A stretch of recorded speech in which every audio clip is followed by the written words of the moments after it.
বিষ্ণু বলেন তোমাদের হাতের তালুগুলো উপরের দিকে, ভিক্ষুকরা যেমনি চায় স্যার 2 দিন ধরে কিছু খাই নাই স্যার 2টা টাকা দেন, এই যে এইভাবে যে চায় হাত পাতে, এরকম হাতের তালুগুলো উপরের দিকে করে ভিক্ষুকের মতো আল্লাহর কাছে চাও। হাত তুলে চাও, হাত না তুলেও দোয়া করা যায়, হাত তুলেও করা যায়, কিন্তু বিষ্ণু বলেন হাত তুলে চাও, কারণ ইন্নাল্লাহা হাইয়ুন কারীম, আল্লাহ বড় লাজুক এবং লজ্জাশীল।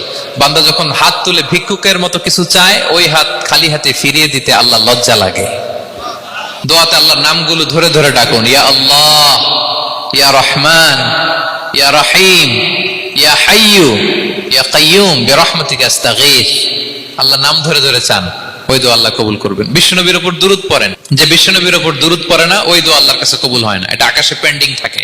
আপনি যে বলেন হুজুর আমার দোয়া কবুল হয় না, কেন হয় না বলছেন? এবার নবীর উপর দুরূদ পড়েন নাই তো। আল্লাহুম্মা সাল্লি ওয়া সাল্লিম ওয়া বারিক আলাইহি, শুরু করবেন বিশ্বনবীর উপর দুরূদ দিয়ে, মাঝেও পড়বেন, শেষেও পড়বেন, আগেও পড়বেন, পরেও পড়বেন। আপনার দোয়া কবুল করবে কে?